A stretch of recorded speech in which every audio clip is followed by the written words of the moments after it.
Flat out refused. Or not. I was starting to question my fishing ability. Pure wild Tasmanian trout.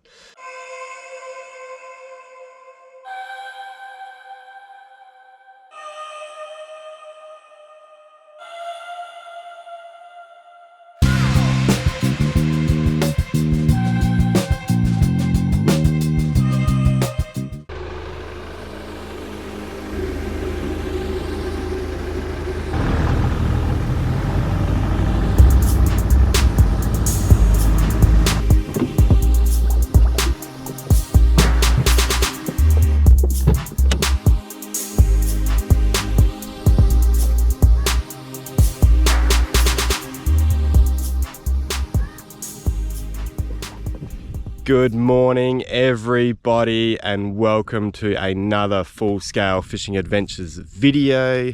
We are back at Lake Burbury. We're on a bit of a revenge mission because last time I was here I got some really nice fish, but apparently I'd fished with the wrong flies. At Lake Burbury they like to eat big stuff, so I've come back down. It is the perfect morning for midge fishing. I'm in a big slick. I've got my Chernobyl ant on because apparently that's the one. And yeah, we're just going to tick down. We've got the electric set and hopefully we can find some of those slurping rainbows. I've been looking forward to this for a long time, so let's hope it's good.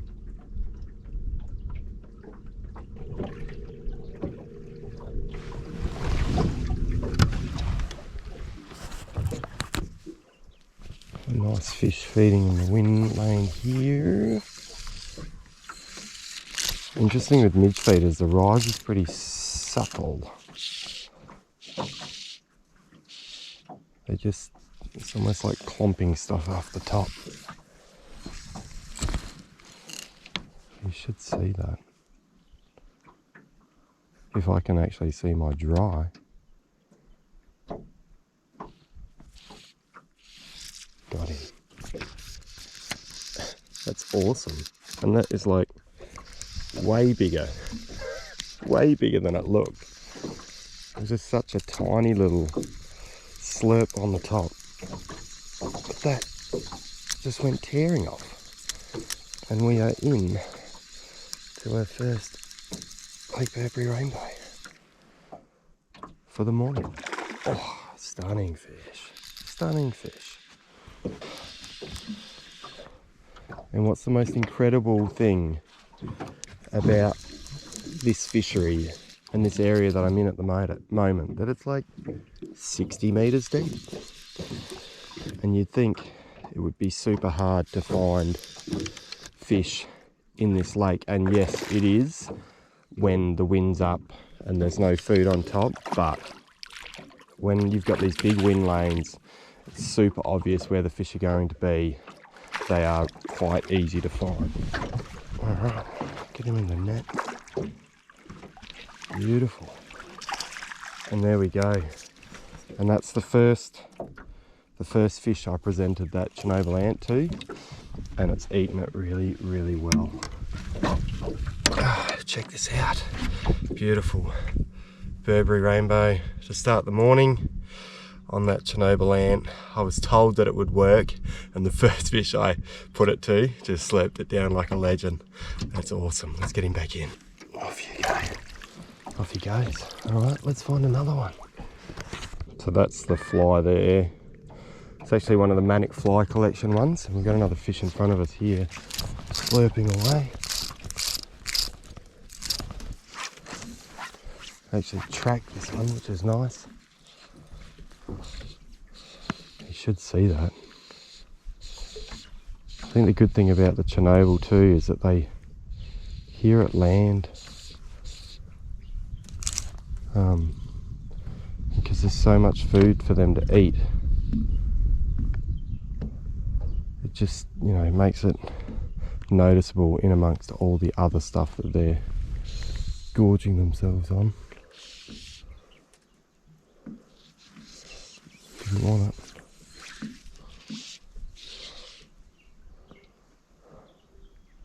I don't know what he did.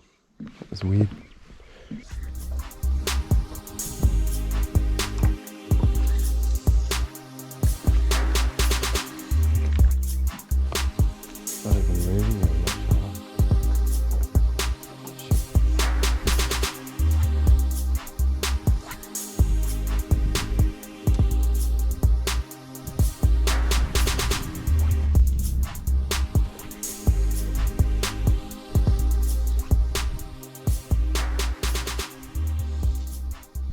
definitely that dreaded first cast fish. The first one that I put it to just came up and ate it beautifully first cast, and now I've chased a lot of fish around. I've had that other one eat the nymph that I've got hanging underneath my big dry, and it's a little bit frustrating, but that's the beauty about this type of fishing, is that it isn't super easy. You need to get the right shots. So just going to keep going along, and you know, I'm sure the next one's not that far away because I can see one just down here.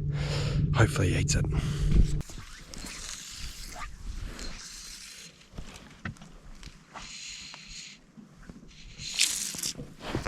On the nymph. Well, that was lucky to have that little nymph suspended under there. I just saw that dry sort of rattle, and I knew that he had it. Well, that's good. Monkey broken. That first cast fish is the worst, literally the worst thing to happen when you're fishing. So very nice to get another take, because I was doing a lot of chasing around there for a while. Isn't Lake Burbury just the most wild place you could fish? Just love it down here because it is so different to everywhere else. Alright dude, in you come. Oh, there he is. Very nice rainbow. That's very good.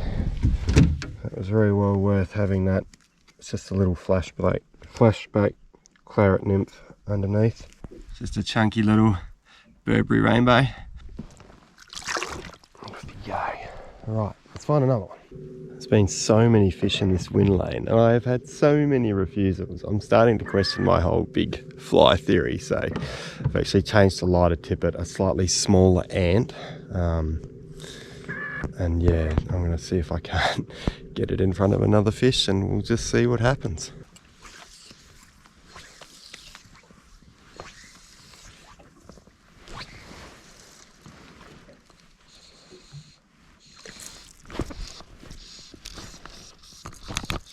Well, amazingly, I've actually caught one. Been changing flies, I've been changing tippet, and it was almost as if you got near the fish and they just went down. Like, there is a sea of rainbows out here at the moment. There's literally a sea of rainbows, and it's so hard because midging fish are notoriously difficult because there is so much food. You know, if you present something small, it's hard because they might not see it, and then it's going through the whole thing of, am I fishing too big? But this one's come up and eaten the big dry, so I can see another like 7 or 8 down there. It's incredible. So what's been a very frustrating morning has had its little rewards in between, and that is a stunning Lake Burbury rainbow. It really is. Oh man, am I glad to see you. Beautiful fish, really beautiful fish. Oh hey, oh, stunning rainbow. the relief of that is just oh hey. It has been a long while since I've been that frustrated fishing, but I got my beautiful Lake Burbury rainbow, pure wild Tasmanian trout. He can go back in. Oh, off he goes. Oh. I've seen so many fish. I've had so many opportunities. Well, not really, because it's been a bit weird. Like, as soon as I get near the fish, and I'm sure it's probably boat noise or, you know, a little bit of ripple, but they've just gone down. I haven't had that many really good shots, so I've converted 3. It's been a pretty good morning so far, albeit a little bit frustrating.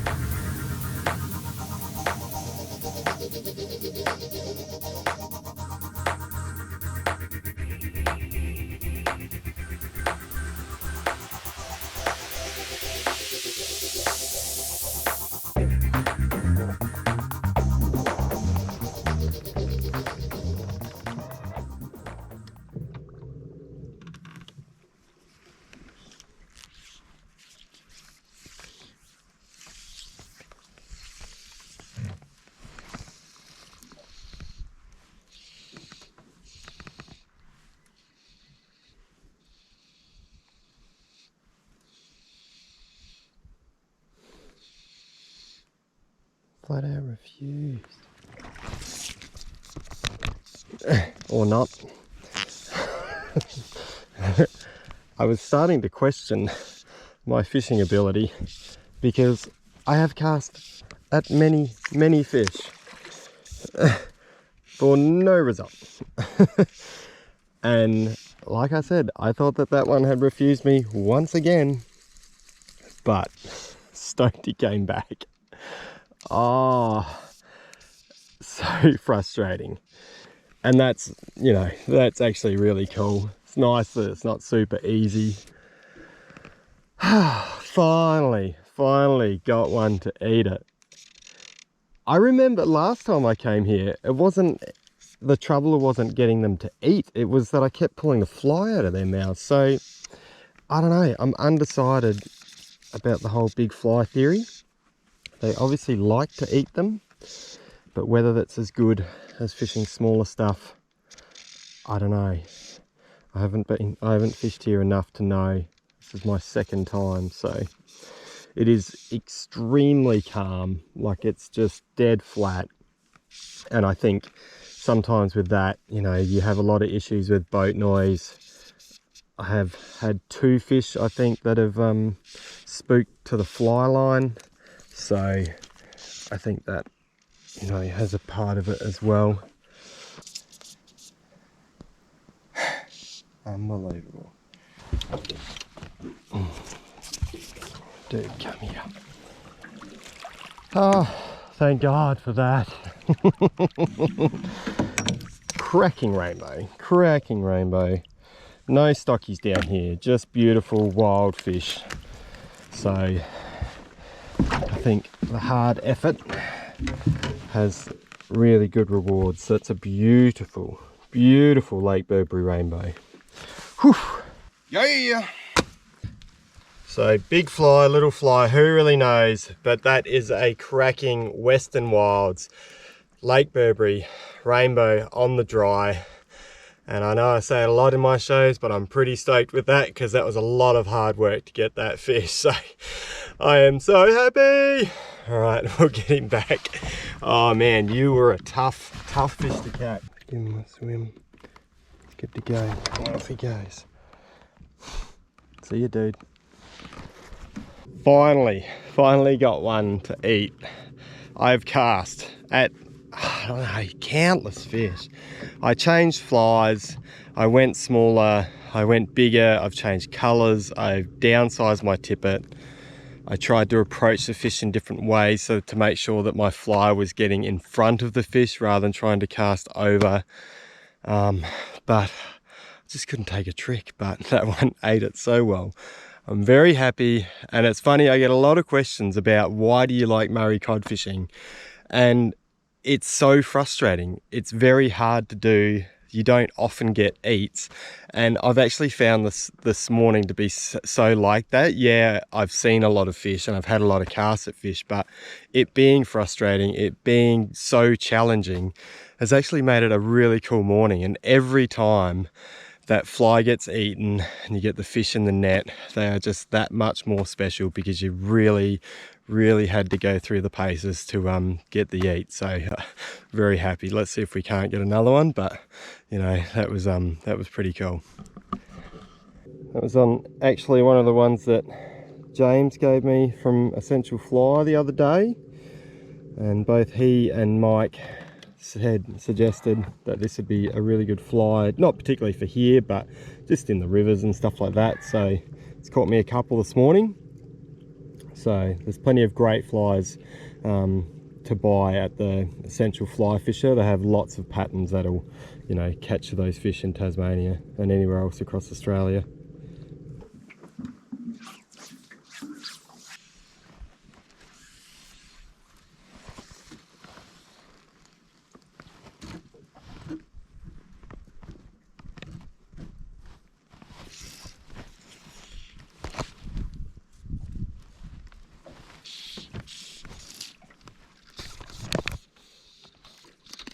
Yeah,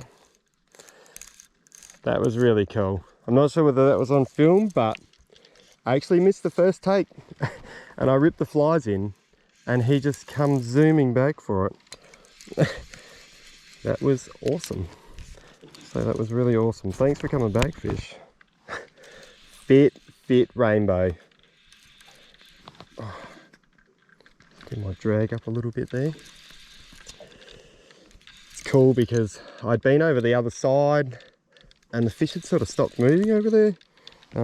But I came back here and they're actually back on top mooching around. So I think that's important to consider, that you know, you don't have to just keep flogging the same bit of water. Keep moving around. There's plenty of, it's not really defined wind lanes, but there's obviously still plenty of food floating around on top. And this could be fish of the day. Very nice. Come on.